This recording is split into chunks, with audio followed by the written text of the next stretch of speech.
أعوذ بالله من الشيطان الرجيم بسم الله الرحمن الرحيم قال الله جل وعلا في القرآن المجيد والفرقان الحميد أعوذ بالله من الشيطان الرجيم يسألونك عن الخمر والميسر قل فيهما إثم كبير ومنافع للناس وإثمهما أكبر من نفعهما ويسألونك ماذا ينفقون قل العفو كذلك يبين الله لكم الآيات لعلکم تتفکرون۔ آج ہمارا تفسیر کا سبق شروع ہوتا ہے سورہ بقرہ کی آیت نمبر 219 سے۔ آیت نمبر 219 سے آج ہمارے سبق کا آغاز ہوتا ہے، اور سبق کے آغاز میں ہی انتہائی اہم مسئلہ وہ بیان کیا گیا ہے، اور وہ ہے شراب اور جوے کا مسئلہ۔ تو شراب کی حرمت اور جوے کی حرمت، اور اس کے ساتھ ساتھ کہ اللہ کی راہ میں خرچ کون سا مال کرنا چاہیے، کتنا مال خرچ کرنا چاہیے، تو اس چیز سے آج ہمارے سبق کا آغاز ہوتا ہے۔ تو اللہ رب العالمین نے ارشاد فرمایا وَيَسْأَلُونَكَ، اور اے نبی لوگ آپ سے سوال کرتے ہیں عن الخمر والمیسر، شراب اور جوے کے بارے میں، تو آپ ان سے کہہ دیجئے دونوں میں بڑا گناہ ہے اور لوگوں کے لیے کچھ فائدہ بھی ہے، اور دونوں کا گناہ ان کے فائدے سے بہت بڑا ہے، اور وہ آپ سے پوچھتے ہیں کیا خرچ کریں، کہہ دیجئے جو ضرورت سے زائد ہو۔ تو اللہ تمہارے لیے اپنے احکام اس طرح بیان کرتا ہے تاکہ تم غور و فکر کرو۔ کہ دنیا والآخرہ، دنیا اور آخرت دونوں کی بابت۔ وَيَسْأَلُونَكَ عَنِ الْيَتَامَى، اور لوگ آپ سے یتیموں کے بارے میں پوچھتے ہیں تو کہہ دیجئے ان کے اصلاح کرنا ان کے لیے بہت بہتر ہے، اور اگر تم اپنا اور ان کا خرچ اور رہن سہن اکٹھا رکھو تو تمہارے بھائی ہی ہیں، اور اللہ جانتا ہے کہ فساد کرنے والا کون ہے اور اصلاح کرنے والا کون، اور اگر اللہ چاہتا تو تمہیں تکلیف میں ڈال دیتا، بے شک اللہ بہت زبردست ہے، خوب حکمت والا ہے۔ تو ان آیات میں چار باتیں بیان ہوئی۔ نمبر 1 شراب کا مسئلہ، نمبر 2 جوئے کا مسئلہ، نمبر 3 یتیموں کے بارے میں احکام، اور اللہ کی راہ میں خرچ کون سا مال کرنا ہے۔ تو یہ چار باتیں، چونکہ جیسا کہ سورہ بقرہ کی شروع میں بات ہوئی تھی کہ سورہ بقرہ مدینہ منورہ جب آپ صلی اللہ علیہ وسلم نے ہجرت کر لی، ہجرت کے بعد نازل ہوئی، تو اس صورت میں جو ایک ریاست ہوتی ہے اس کے تمام مسائل جو ہے نا ان پر ہدایات دی گئی ہیں، کہ معاشرتی مسئلہ، اقتصادی مسئلہ، اور لوگوں کے باہمی لین دین کا مسئلہ، حلال حرام کا مسئلہ، تو وہ جو قوانین ہیں تو وہ اس کے اندر بیان کیے گئے۔ تو یہ بھی معاشرتی مسائل ہی ہیں۔ تو شراب جو ہے اللہ تعالیٰ نے حرام کر دی، لیکن شراب کا حکم ایک ہی دفعہ حرام کا نہیں آیا، بلکہ اس میں استدراج آیا۔ پہلے اس کے بارے میں کچھ بات بتائی گئی، پھر بات بتائی گئی، اور پھر اس کو حرام کیا گیا۔ تو حضرت عمر رضی اللہ عنہ سے روایت ہے کہ جن دنوں شراب کی حرمت کا حکم نازل ہونے والا تھا تو انہوں نے کہا کہ اے اللہ شراب کے بارے میں ہمارے لیے شافی حکم بیان کر فرما دے۔ تو جب سورہ بقرہ کی یہ آیت نازل ہوئی وَيَسْأَلُونَكَ عَنِ الْخَمْرِ، کہ آپ سے لوگ شراب اور جوئے کا حکم دریافت کرتے ہیں، تو کہہ دیجئے ان دونوں میں نقصان بڑے ہیں۔ حضرت عمر رضی اللہ تعالیٰ عنہ کو بلا کر ان کے سامنے آیت پڑھی گئی تو انہوں نے کہا اے اللہ شراب کے بارے میں ہمارے لیے شافی حکم بیان فرما دے۔ تو پھر سورہ نساء کی یہ آیت نازل ہوئی یا ایھا الذین آمنوا لا تقربوا الصلاۃ وانتم سکارى، مومنو اے ایمان والو جب تم نشے کی حالت میں ہو تو نماز کے پاس مت جاؤ۔ اس آیت کے نزول کے بعد جب نماز کھڑی ہونے لگی تو رسول اللہ صلی اللہ علیہ وسلم کی طرف سے ایک اعلان کرنے والے نے اعلان کیا کہ کوئی نشے والا نماز کے پاس نہ جائے۔ حضرت عمر رضی اللہ تعالیٰ کو بلا کر ان کے سامنے اس آیت کو پڑھا گیا تو انہوں نے پھر یہی کہا اے اللہ شراب کے بارے میں ہمارے لیے شافی حکم بیان فرما دے۔ تو پھر وہ آیت نازل ہوئی جو سورہ مائدہ میں ہے۔ حضرت عمر رضی اللہ تعالیٰ کو بلا کر جب اس آیت کو پڑھا گیا، اور اس آیت کے آخر میں آیت کے آخر میں یہ الفاظ ہے فَهَلْ أَنْتُمْ مُنْتَهُونَ، تو پھر کیا تم ان برے کاموں سے باز آتے ہو؟ تو حضرت عمر رضی اللہ تعالیٰ نے کہا انتہینا انتہینا، ہم ان سے باز آ گئے، ہم ان سے باز آ گئے۔ یہ روایت سنن ابی داؤد، ترمذی اور نسائی کے اندر اسی طرح موجود ہے۔ تو اس کا مطلب حضرت عمر رضی اللہ تعالیٰ عنہ نے جب ان آیات کو پڑھا گیا تو وہ یہ سمجھتے تھے کہ بھی واضح حکم نہیں آیا، بلکہ اس میں ابھی تھوڑا سا ابہام موجود ہے، تو بالکل قطعی حکم آنا چاہیے، واضح حکم آنا چاہیے۔ تو اللہ تعالیٰ نے پھر واضح حکم نازل فرما دیا کہ شراب بالکل حرام ہے۔ اچھا، اور اس میں پھر یہ بات بھی سمجھائی گئی کہ دیکھو، جب لوگ یہ سوچیں گے نا، غور و فکر کریں گے کہ شراب کیوں حرام کی گئی ہے، تو شراب پی کر تو لوگ بڑے بڑے اچھے کام کرتے ہیں، تو اس میں تو بڑے فائدے بھی ہیں۔ تو اب پھر تقابل کیا گیا کہ فائدہ کتنا ہے، نقصان کتنا ہے۔ تو پھر فائدہ اور نقصان جب دونوں کو دیکھا گیا تو پھر اس کا نقصان زیادہ تھا اور اس کا فائدہ کم تھا۔ تو یہی اصول بن گیا قیامت تک کے لیے کہ انسان کسی بھی کام کو جب کرنے لگے تو دیکھے کہ اس میں فائدہ کتنا ہے اور نقصان کتنا ہے۔ تو اس سے انسان سمجھ سکتا ہے کہ مجھے یہ کام کرنا چاہیے کہ نہیں کرنا چاہیے۔ لیکن یہ جو حکم ہے نا، یہ جو قاعدہ ہے، یہ انسان اپنے ان معاملات میں دیکھے گا کہ جن کا ان کو اختیار دیا گیا۔ ایسا نہیں ہے کہ وہ حلال و حرام جو اللہ پاک نے چیزیں کر دی ہیں، یہ حلال ہے اور یہ حرام ہے، اب حرام کے بارے میں انسان دیکھے کہ حرام کو کرنے سے فائدہ یہ ہو رہا ہے، نقصان ہے، نہیں، وہ تو اللہ کی حدود طے ہو گئی، تو لہذا ان سے تو ہم نے ٹس اور مس ہونا نہیں ہے، ان سے تو آگے ایک بھی قدم آگے نہیں رکھنا ہے۔ تو اللہ فرماتا ہے تلک حدود اللہ، یہ اللہ تعالیٰ کی حدیں ہیں اور اللہ کی حدوں کو مت پھلانگو۔ اور جو لوگ اللہ کی حدوں کو پھلانگتے ہیں، ظاہری بات ہے ان کے لیے اللہ تعالیٰ نے قرآن پاک میں وعید نازل فرمائی ہے۔ تو اب اس میں فائدہ کیا ہے؟ حافظ ابن کثیر رحمۃ اللہ علیہ جو شراب کی یہ جو فائدے ہیں، یہ جو آیت ہے اس کے ضمن وہ لکھتے ہیں کہ قل فیہما اثم کبیر و منافع للناس، کہہ دیجئے ان دونوں میں نقصان بڑے ہیں اور لوگوں کے لیے کچھ فائدے بھی ہیں، یعنی ان کے نقصانات دین کے اعتبار سے ہیں، جبکہ فوائد کا تعلق دنیا سے۔ تو یہ بنیادی بات ہے، نقصان کس لحاظ سے ہیں؟ دین کے لحاظ سے، اور جو فوائد ہیں وہ کس لحاظ سے ہیں؟ وہ دنیا کے لحاظ سے۔ تو اس کا مطلب اگر دنیا میں بے شمار فائدے بھی ہوں لیکن دین کے لحاظ سے نقصان ہو تو وہ تو پھر نقصان ہی ہوا نا، وہ تو فائدہ نہ ہوا۔ فائدوں میں سے کہ یہ بدن کو فائدہ پہنچاتی ہے، کھانے کو ہضم کرتی ہے، جسم سے فضلات کو نکالتی ہے، بعض ذہنوں کو جلا بخشتی ہے اور لذت اور سرور پیدا کرتی ہے۔ اسی طرح خرید و فروخت کی صورت میں اس سے دنیاوی فائدے حاصل ہوتے ہیں۔ تو یہ سارے فائدے شراب کے، اسی طرح جوئے سے حاصل ہونے والی رقم کو انسان اپنے نفس یا اپنے اہل و یال پر خرچ کرتا ہے، لیکن یہ فوائد اور منافع ان واضح اور نمایاں نقصانات کے مقابلہ میں بالکل ہیچ ہیں جو اس سے دین اور عقل کو پہنچتے ہیں۔ تو لہذا ان کے اندر نقصان بڑا ہے، تو لہذا جو شراب ہے، شراب حرام کر دی گئی۔ اب شراب کے ذریعے سے شیطان جو ہے نا وہ عداوت ڈالتا ہے، مسلمانوں کے باہمی تعلقات کو خراب کرتا ہے، ان کے دلوں میں نفاق کے بیج بوتا ہے، دشمنیاں بوتا ہے، جیسا کہ اللہ تعالیٰ نے سورہ مائدہ میں ارشاد فرمایا یا ایھا الذین آمنوا انما الخمر والمیسر والانصاب والازلام رجس من عمل الشیطان فاجتنبوہ لعلکم تفلحون۔ فرمایا اے ایمان والو، شراب اور جوا اور آستانے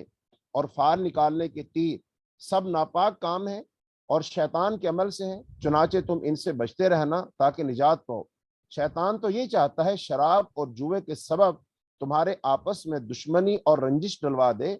اور تمہیں اللہ کی یاد سے اور نماز سے روک دے، پھر کیا تم ان کاموں سے باز آتے ہو؟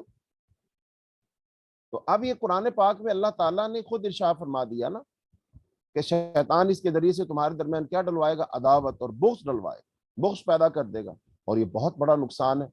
کہ معاشرے کے اندر عداوت اور بغض کی فضا قائم ہو جائے، ایک انسان دوسرے انسان کے خلاف ہو، تو اس کے تو بے شمار فائدے ہوں گے، نقصانات ہوں گے نا۔ سب سے بڑا نقصان تو یہ ہوگا کہ مسلمانوں کی باہمی محبت ختم ہو جائے گی، مودت ختم ہو جائے گی، اتفاق و اتحاد ختم ہو جائے گا، مسلمان مختلف گروہوں میں بٹ جائیں گے، اور جب مسلمان مختلف گروہوں میں بٹ جائیں گے تو ان کی جو طاقت اور قوت ہے وہ کمزور پڑ جائے گی، اور اس طاقت اور قوت کے کمزور ہونے سے کیا ہوگا؟ دشمن جو ہے وہ ان پر غلبہ پا لے گا۔ یہ دشمن کے مقابلہ میں ہمیں اتفاق اور اتحاد چاہیے، طاقت اور قوت چاہیے نا۔ لیکن اگر مسلمانوں کے دلوں میں نفرت، کدورت، حسد اور بغض پیدا ہو جائے گا تو ان کی آپس کی جو ہوا ہے وہ اکھڑ جائے گی۔ تو اسی لیے یہ سارے کے سارے کام شیطان کروائے گا نا۔ تو گویا کہ شیطان شراب اور جوے کے ذریعے سے مسلمانوں میں خرابی اور بگاڑ پیدا کرتا ہے، اس لیے اللہ تعالیٰ نے شیطان کے اس راستے کو روک دیا تاکہ نہ رہے بانس اور نہ بجے بانسری، تو اس لیے اللہ تعالیٰ نے شراب کو حرام کر دیا۔ اب شراب ہے کیا چیز؟ حضرت عمر رضی اللہ تعالیٰ فرمایا ہر وہ چیز جو عقل کو ڈھانپ لے، جو عقل میں بگاڑ پیدا کر دے، وہ شراب ہے، وہ خمر ہے، اور کل مسکرین حرام، اور ہر نشہ آور چیز حرام ہے۔ لیکن حدیث پاک میں آتا ہے، مختلف احادیث کا خلاصہ یہ ہے کہ قرب قیامت لوگ مختلف چیزوں کے نام بدل لیں گے، حرام چیزوں کو حلال کر لیں گے اور ان کے نام بدل لیں گے، اور ان کے نام بدل بدل کر ان کو حلال کہیں، کہتے یہ تو وہ چیز ہے ہی نہیں۔ مثلا شراب کا نام آج لوگوں نے مختلف رکھ لیا، اس کا نام شراب نہیں، اس کا نام انہوں نے ڈرنک رکھ لیا ہے، ان کا نام انہوں نے مشروب رکھ لیا ہے، اس کا نام انہوں نے وسکی رکھ لیا ہے، اس کا نام انہوں نے اور کیا کیا پتہ نہیں نام رکھے ہوئے۔ لہٰذا جب ان سے کہا جائے کہ شراب نہ پیو، اللہ کا حکم، کہتے یہ تو شراب ہے ہی نہیں، پھر یہ کیا ہے بھائی؟ کہتا ہے یہ تو فلاں مشروب ہے، تو فلاں مشروب ہے، تو جو کا پانی ہے، تو مکئی کا پانی ہے، تو کھجور کا پانی، یہ تو فلاں کا پانی۔ تو لہذا اس کے بارے میں بھی ہمیں بتایا گیا نا کہ لوگ ایسا کریں گے، تو لہذا کسی بھی کوئی بھی نام رکھ لیا جائے، بالآخر شراب تو شراب ہے، اور یہ پینے والے کو بھی پتا ہوتا ہے اور بیچنے والے کو بھی پتا ہوتا ہے، لیکن وہ لوگوں کو مطمئن کر رہا ہوتا ہے اور اپنے آپ کو دھوکہ دے رہا ہوتا ہے۔ تو لہذا وہ شخص کسی کو دھوکہ نہیں دے رہا ماں سوائے اپنے آپ کو دھوکہ دے رہا ہے۔ تو لہذا ہر وہ چیز جو نشہ آور ہے اور وہ حرام ہے اور اس کو نہیں استعمال کرنا چاہیے، اس سے اسلام میں منع کر دیا گیا۔ اب بہت ساری ادویات ہیں، سیرپ ہیں، ان کے اندر الکوہل ہوتی ہے، اور اس الکوہل کو اس لیے ملایا جاتا ہے کہ اس سے جو ہے وہ کھانسی کے اکثر و بیشتر سیرپ جو ہیں ان کے اندر شراب استعمال ہوتی ہے۔ تو بھئی وہ کھانسی کا سیرپ ہو یا کوئی دوائی ہو جس کے اندر حرام چیز شامل ہے، اس کو استعمال نہیں کرنا چاہیے۔ ہاں، اس کے علاوہ بھی سیرپ موجود ہیں، آپ کسی بھی اسٹور پر جائیں گے، جا کر ان سے کہیں گے کہ بھئی ہمیں جو شراب کے بغیر جو ہے الکوہل فری جو ہے وہ سیرپ دے دو، تو وہ آپ کو دے دیں گے۔ تو اس کا مطلب ضروری نہیں ہے کہ ہم وہی ادویات استعمال کریں گے، یہ ادویات کے اندر ان چیزوں کی آمیزش یہ کفار نے کر دی ہے، کفار نے فارمولے بنا دیے ہیں اور بنا کر ہماری مجبوری بنا دی، اور اب ہم ان کو استعمال کر رہے ہیں جبکہ ان کے نتائج اچھے نہیں نکلتے۔ شراب جو ہے وہ پی کر کے اتنی برائیاں پیدا ہوتی ہیں کہ انسان اپنے محرم رشتوں کو بھی معاف نہیں کرتا۔ یہ آن دی ریکارڈ باتیں کتابوں میں لکھی ہوئی ہیں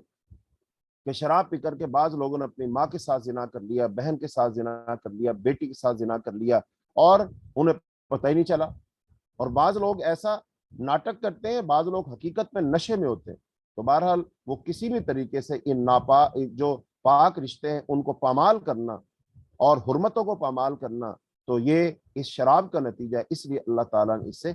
منع کیا۔ تو شراب نہیں پینی چاہیے، شراب جو پیے گا اس کے لیے بہت سارے عذاب ہیں جو نبی صلی اللہ علیہ وسلم کی احادیث کے اندر ان کا ذکر آیا ہے۔ آگے فرمایا کہ وہ یسألونک ماذا ينفقون قل العفو، اور یہ بھی آپ سے پوچھتے ہیں کہ اللہ کی راہ میں کون سا مال خرچ کریں، تو آپ کہہ دیجئے ضرورت سے زیادہ ہو۔ تو اب اس میں العفو کہا گیا جو ضرورت سے زیادہ ہو۔ حضرت ابو ہریرہ سے روایت ہے کہ ایک شخص نے عرض کیا، اے اللہ کے رسول، میرے پاس ایک دینار ہے، تو اس کو مطلب کہاں خرچ کروں؟ تو آپ صلی اللہ علیہ وسلم فرمایا اپنے آپ پر اسے خرچ کر لو۔ اس نے عرض کیا میرے پاس ایک اور دینار ہے، فرمایا اسے اپنے اہل و عیال پر خرچ کر لو، اپنے اہل پر، گھر پر، مراد بیوی پر۔ اس نے عرض کیا میرے پاس ایک اور بھی ہے، فرمایا اسے اپنی اولاد پر خرچ کر لو۔ اس نے عرض کیا میرے پاس ایک اور بھی ہے، تو آپ نے فرمایا اس کے بارے میں تم ہی بہتر جانتے ہو۔ ایک اور حدیث میں ہے رسول اللہ صلی اللہ علیہ وسلم نے ایک شخص سے فرمایا کہ جب تم خرچ کرو تو اپنے آپ سے آغاز کرو اور اپنے اوپر خرچ کرو، اگر کچھ بچ جائے تو اسے اپنے اہل و عیال پر خرچ کرو، اگر اہل و عیال پر خرچ کرنے کے بعد کچھ بچ رہے تو اسے اپنے رشتہ داروں پر خرچ کرو، اور اگر رشتہ داروں پر بھی خرچ کرنے سے بعد بچ جائے تو اسے پھر اپنے دائیں بائیں کے لوگوں پر خرچ کر دو۔ حدیث میں یہ بھی آتا ہے اے ابن آدم، اگر تم ضرورت سے زیادہ کو خرچ کر دو تو یہ تمہارے لیے بہتر ہے، اور اگر اسے روک رکھو تو یہ تمہارے لیے بدتر ہے، اور بقدر ضرورت رکھنے پر تمہیں ملامت نہیں کی جائے گی۔ یعنی کہ یہ اللہ پر توکل کا یہ کی انتہا ہے، اللہ پر بھروسے کا یہ آخری درجہ ہے کہ انسان اللہ کی راہ میں جو کچھ اس کی ضرورت سے زائد اس کو خرچ کر دے، اور کس نیت کے ساتھ خرچ کرے۔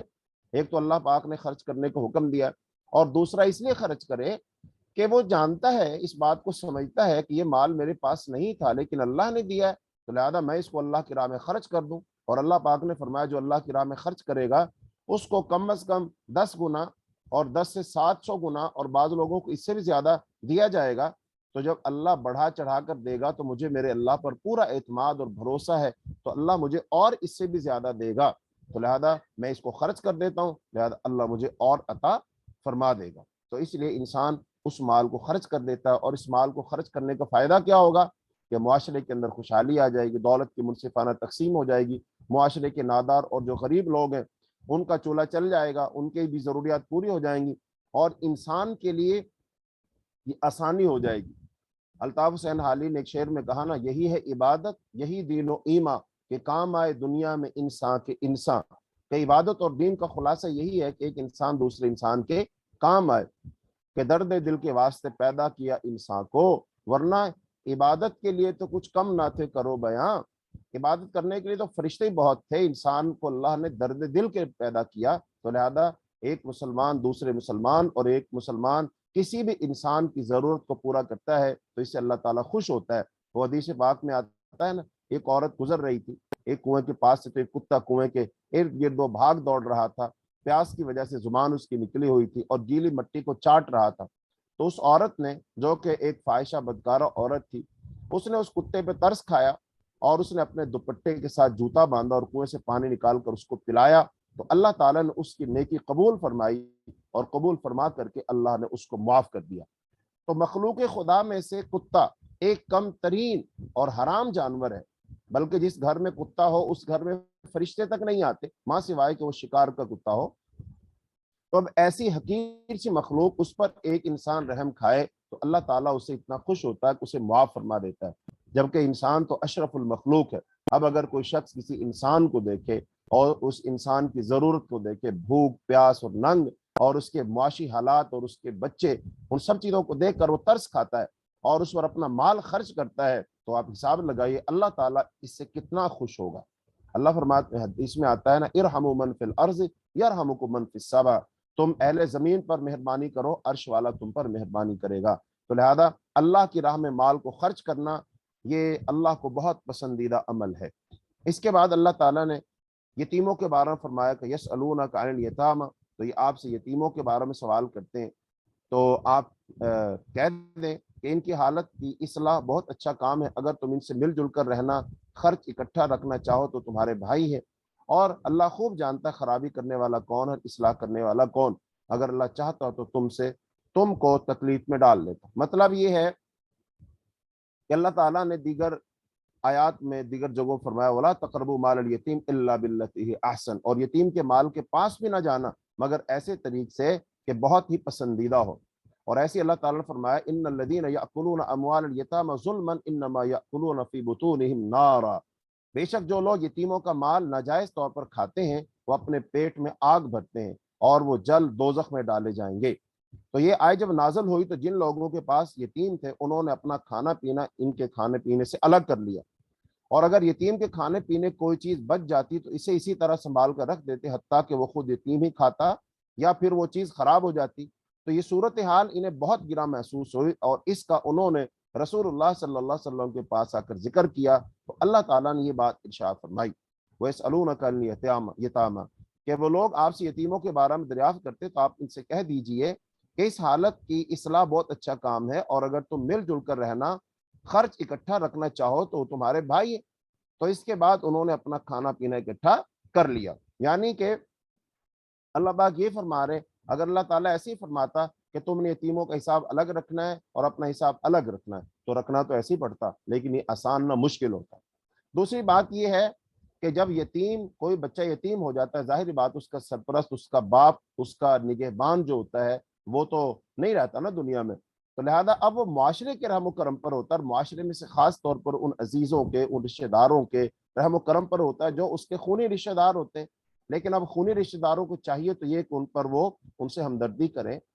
اور ان کی دیکھ بھال کریں اور ان کے مال کی حفاظت کریں، لیکن بہت سارے معاشرے کے ایسے لوگ جو مال و دولت کے حرص و ہوس میں اتنے اندھے ہو جاتے ہیں کہ وہ خونی رشتوں تک کو بھول جاتے ہیں، اور وہ پھر کیا کرتے ہیں کہ وہ یتیموں کا مال ہڑپ کر جاتے ہیں اور مختلف بہانوں سے ان کا مال وہ خود اپنے نام منتقل کر لیتے ہیں، زمینی جائیدادیں بنا کر اپنے اور اپنے بیٹوں کے نام کر دیتے، چونکہ اس وقت یتیم بچے تو ہوتے ہی چھوٹے ہیں، تو وہ تو بیچارے اتنا جانتے نہیں ہیں۔ لیکن کوئی دیکھے نہ دیکھے، اللہ تو دیکھتا ہے نا۔ تو اللہ پاک نے فرمایا اگر یہ کھانا بھی کھائیں گے تو اپنے پیٹوں میں سمجھ لو آگ بھر رہے ہیں، تو یہ ان کے لیے بہت بڑی وعید ہے۔ اور آگے فرمایا اور ان قریب وہ پھر کہاں داخل ہوں گے، وہ دوزخ میں ڈال دیے جائیں گے۔ اس کا مطلب اللہ باریک بین ہے، اللہ لطیف الخبیر ہے، علیم بذات الصدور ہے، اللہ نیتوں ارادوں کو خوب جانتا ہے۔ اس لیے معاشرے کے نادار لوگوں، غریبوں، یتیموں کے ساتھ ظلم نہیں کرنا چاہیے، وگرنہ اللہ تعالیٰ کی لاٹھی بے آواز ہے۔ اور جو لوگ حرام مال کھاتے اور کماتے اور جمع کرتے ہیں وہ دنیا میں اکثر و بیشتر ذلیل اور رسوا ہوتے ہیں اور مختلف عذابوں میں، بیماریوں میں گرفتار ہوتے ہیں، اور اللہ تعالیٰ ان کو دنیا میں ذلیل رسوا کر دیتا ہے۔ اور یہ تو پھر دنیا ہے نا، تو دنیا ہی ہے، یہاں کوئی بچ بھی گیا تو کوئی بات نہیں، لیکن آخرت کا دن یوم حساب ہے، وہاں پر تو اللہ نے ہر ایک سے حساب لینا ہے۔ حدیث پاک میں آتا ہے حتیٰ کہ اللہ پاک دو بکریوں کو لائے گا، ایک بکری سینگوں والی اور ایک بکری وہ جس کے سینگ نہیں ہوتے۔ تو جس سینگوں والی بکری نے بغیر سینگوں والی بکری کو ٹکر ماری ہوگی نا، اللہ تعالیٰ لوگوں کے سامنے لا کر اس سینگوں والی بکری سے بدلہ دلوائیں گے بغیر سینگوں والی، اور اللہ کہیں گے اے بغیر سینگوں والی بکری تو بھی اس کو ٹکر مار۔ تو جہاں پر اتنا انصاف ہوگا اللہ کی عدالت میں، تو وہاں پر یہ ظالم لوگ کہاں بچ کر جائیں گے۔ تو اس کے بعد معاشرے کا دوسرا اہم ترین مسئلہ وہ ہے نکاح کرنا، شادی کرنا۔ اب کس سے ایک مسلمان، ایک مومن بندہ نکاح کرے گا، کس سے نکاح نہیں کرے گا، تو اس کے احکام ہیں، اور آگے پھر اس کے ساتھ ساتھ طلاق کے احکام ہیں، خلا کے احکام ہیں، ایلا کے احکام ہیں، اور پھر جو ہے حلالہ جو ہمارے ہاں کیا جاتا ہے اس کے احکام ہے، پھر طلاق کا جو طریقہ ہے اس کے احکام ہے۔ تو یہ اس کو انشاءاللہ الرحمن ہم تفصیل سے بیان کریں گے۔ اللہ تعالیٰ نے ارشاد فرمایا آیت نمبر 121 کے اندر، اللہ رب العالمین نے ارشاد فرمایا وَلَا تَنْكِحُوا الْمُشْرِكَاتِ حَتَّى يُؤْمِنَّ، اور تم مشرک عورتوں سے نکاح نہ کرو یہاں تک کہ وہ ایمان لے آئے۔ البتہ ایک ایمان والی لونڈی مشرک عورت سے بہتر ہے، اگرچہ وہ تمہیں بھلی ہی لگے، اور تم مسلمان عورتیں مشرک مردوں کے نکاح میں نہ دو یہاں تک کہ وہ ایمان لے آئے۔ البتہ مومن غلام مشرک سے، آزاد مشرک مرد سے بہتر ہے، اگرچہ وہ تمہیں بھلائی لگے۔ یہ مشرک لوگ دوزخ کی طرف بلاتے ہیں، اور اللہ اپنے حکم سے تمہیں جنت اور بخشش کی طرف بلاتا ہے، اور وہ لوگوں کے لیے اپنی آیتیں بیان کرتا ہے تاکہ وہ نصیحت حاصل کریں۔ تو ان آیات میں اس بات کا اللہ نے حکم دیا گیا کوئی بھی جو شرک کرنے والا ہے، وہ مرد ہے یا عورت، تو اس کے ساتھ ایک صحیح عقیدے والا، ایک موحد آدمی، ایک مسلمان آدمی جو شرک نہیں کرتا، وہ اس کے ساتھ نکاح نہ کرے۔ اب یہ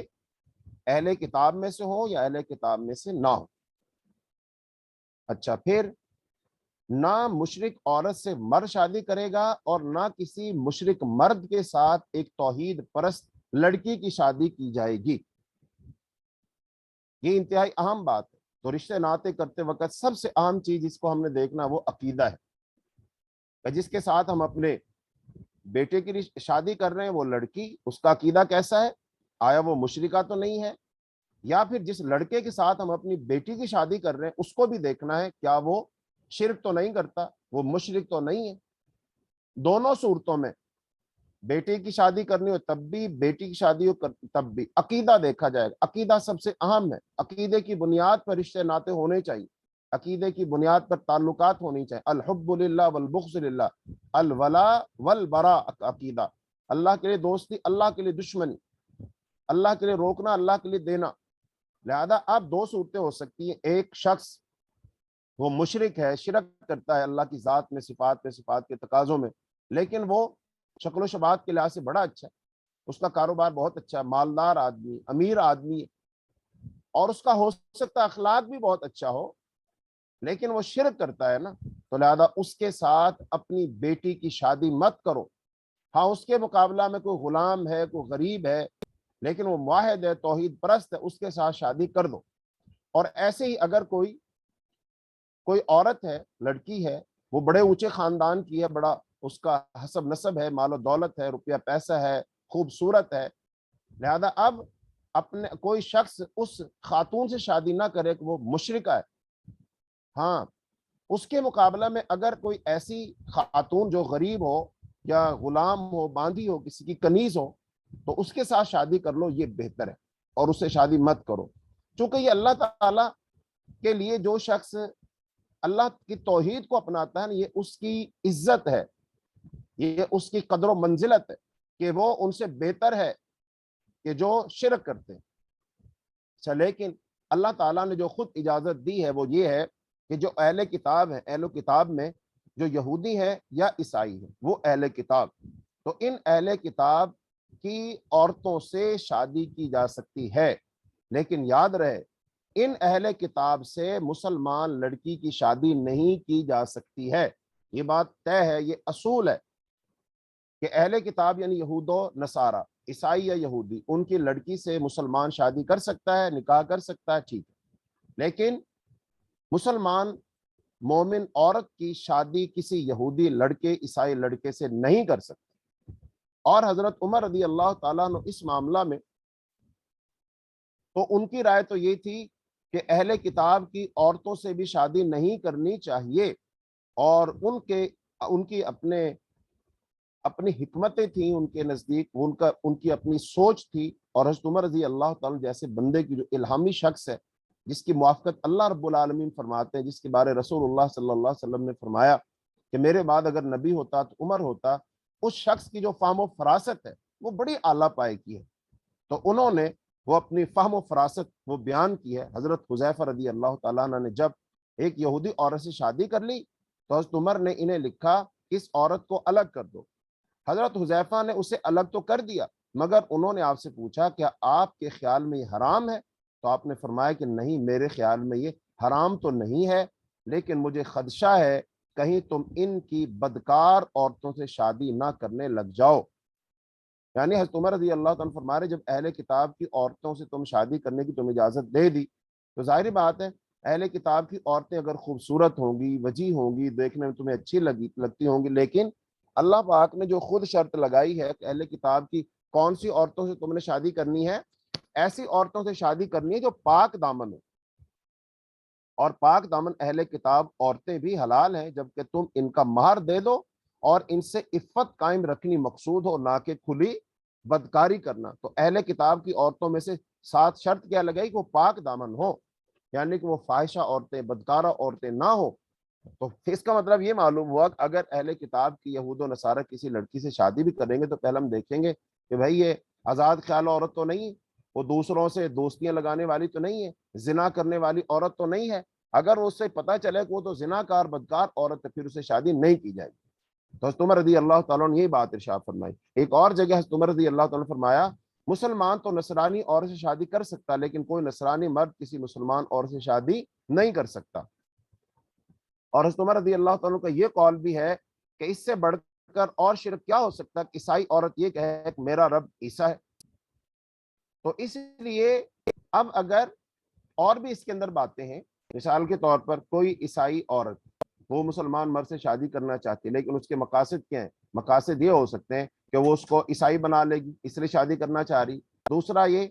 وہ کسی مسلمان کے گھر آ جائے، شادی کر لے اور مسلمان ملک میں رہنا شروع ہو جائے اور آہستہ آہستہ وہ پھر جاسوسی کرنے لگ جائے اور اس مسلمان ریاست اور مملکت کے راز چرا کر کے وہ اپنے ملک بھیجنے لگ جائے اور مسلمانوں میں وہ نفرت کے بیج بونے لگ جائے، مسلمانوں میں فحاشی عریانی پھیلانے لگ جائے، تو یہ بری عادات اور صفات مسلمانوں میں اگر وہ پیدا کرنا شروع کر دے تو لہذا ایک مسلمان کو صرف شادی نہیں کرنا ہے بلکہ وہ ان ساری چیزوں کو ملحوظ رکھے گا، اور اگر ان چیزوں میں سے جو کوئی بھی چیز اس کے اندر نہ ہو، واقعی وہ بھولی ہے، پاک دامن ہے اور نیک سیرت ہے، اچھی ہے، لیکن صرف اور صرف اس کے اندر قباحت کیا ہے کہ وہ عیسائی ہے، ٹھیک ہے اسے شادی کی جا سکتی ہے، لیکن اس سے بھی اس میں بھی ایک اور چیز کو خیال رکھنا ہے، اور وہ یہ ہے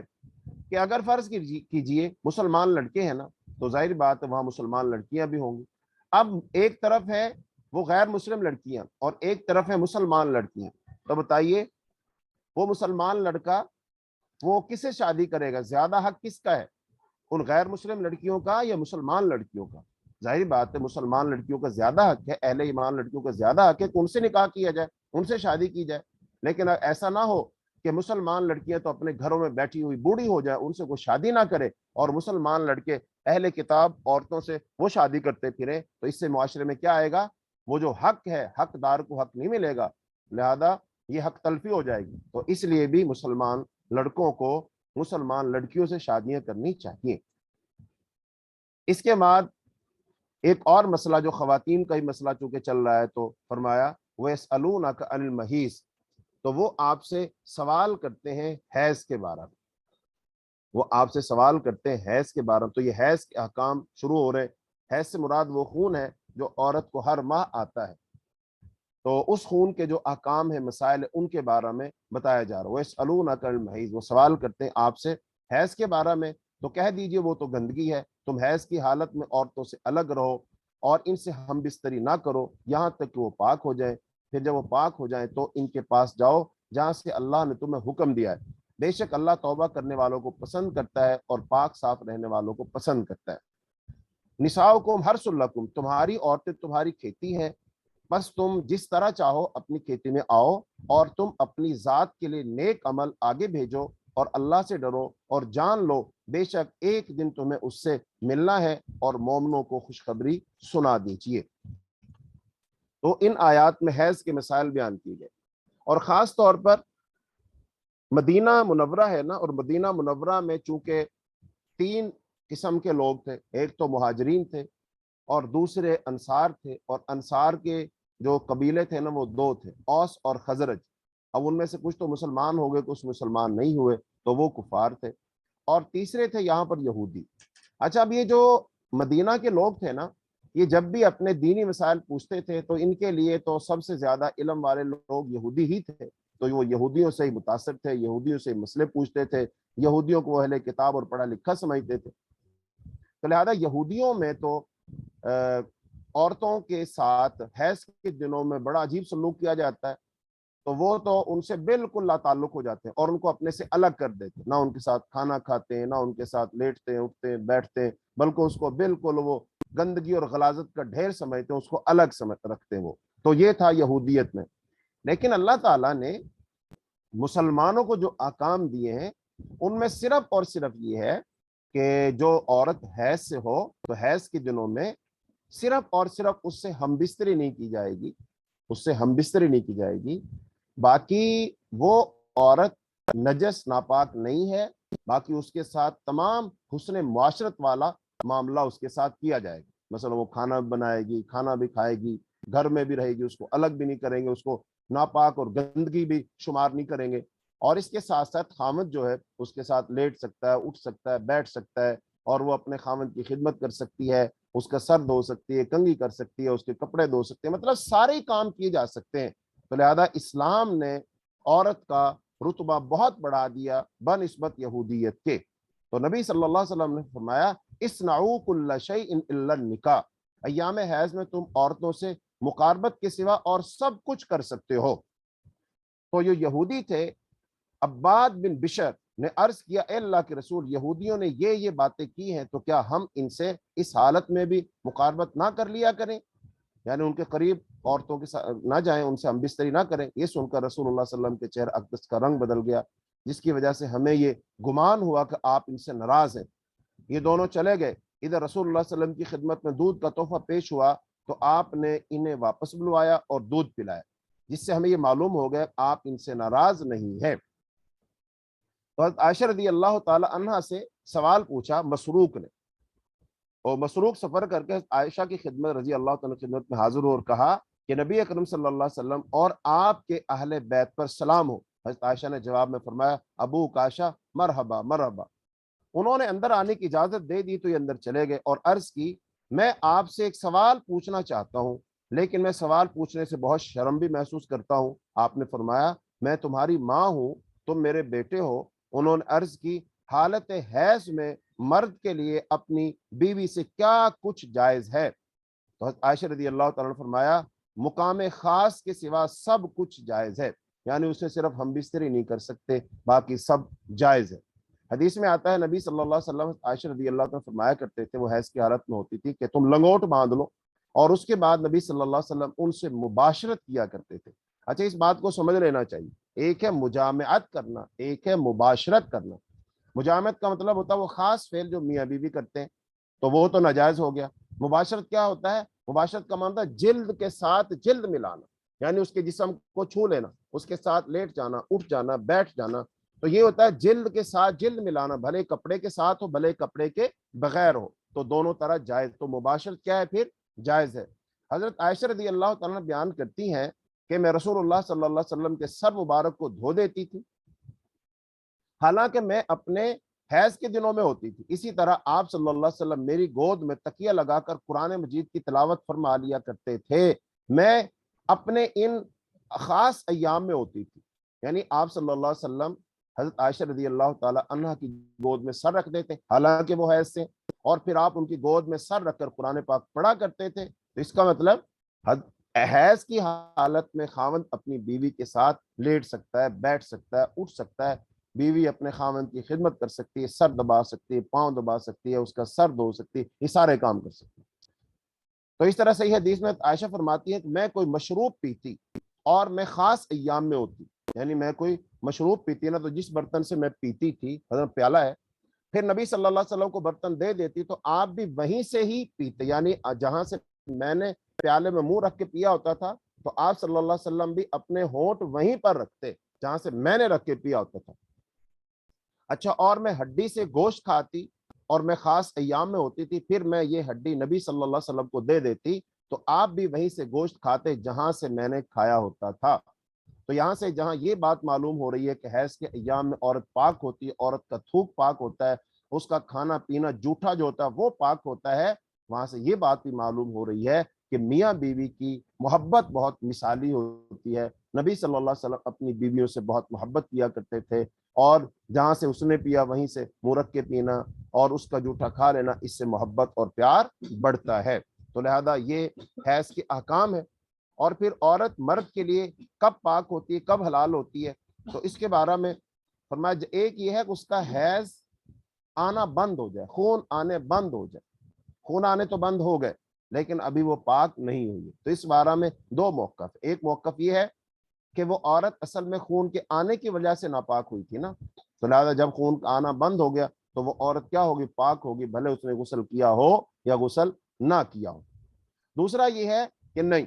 بھلے خون آنا بند ہو گیا لیکن وہ ابھی پاک نہیں ہوگی۔ پاک ہونے سے مراد کیا ہے؟ کہ جب تک وہ غسل نہ کر لے۔ قرآن پاک میں اللہ تعالیٰ نے فرمایا فَإِذَا تَطَهَّرْنَ فَأْتُوهُنَّ مِنْ حَيْثُ أَمَرَكُمُ اللَّهُ،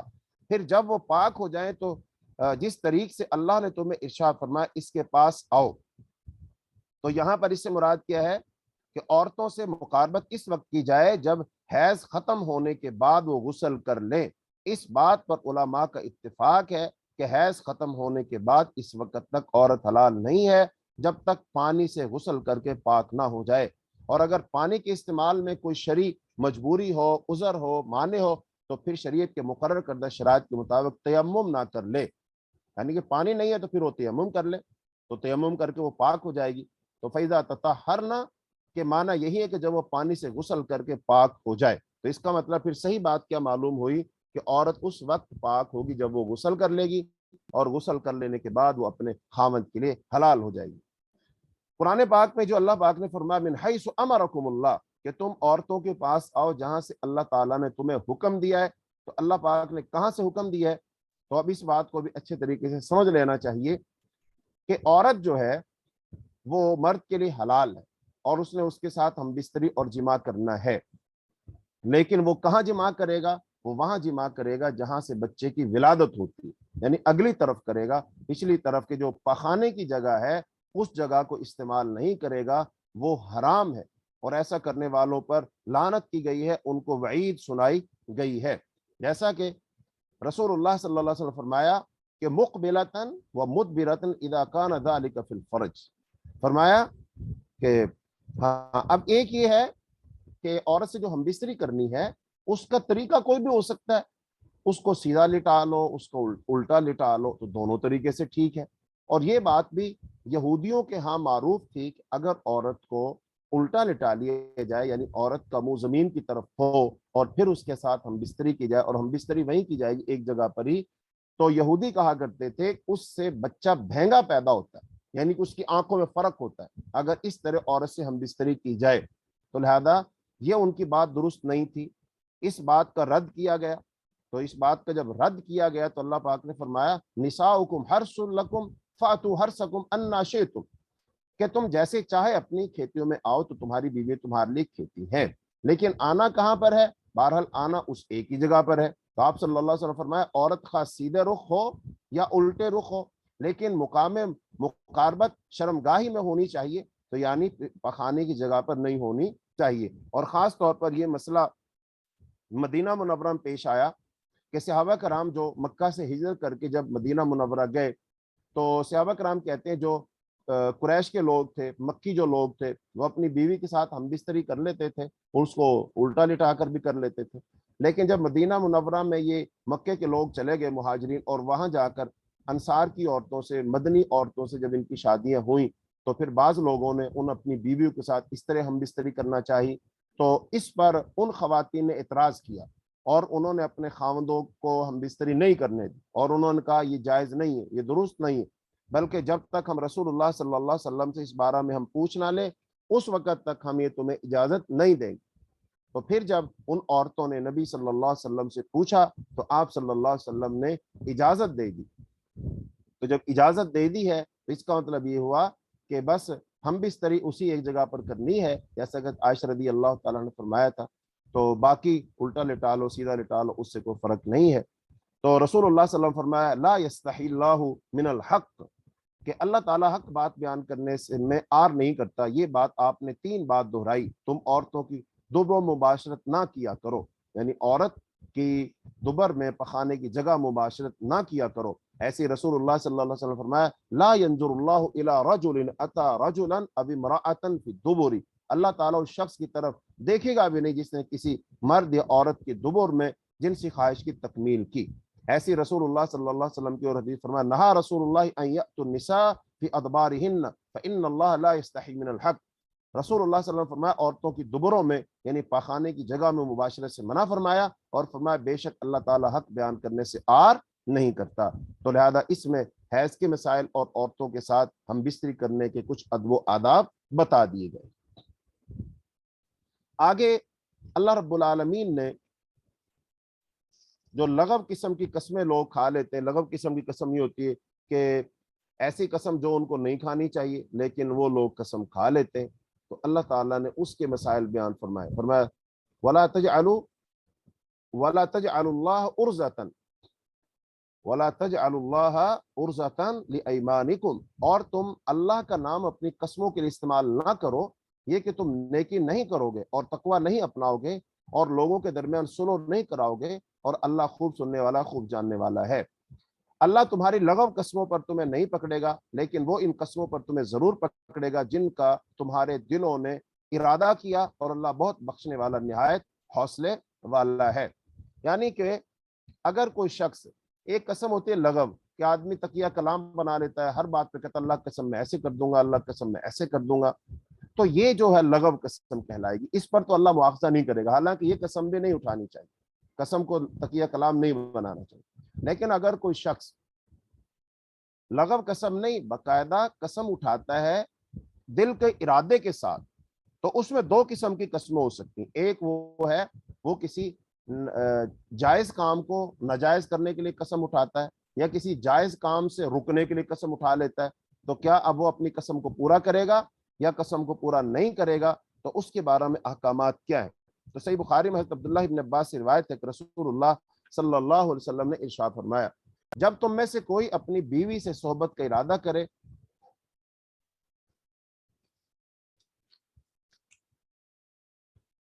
جی لغو قسم کے بارے میں، ہاں فرمایا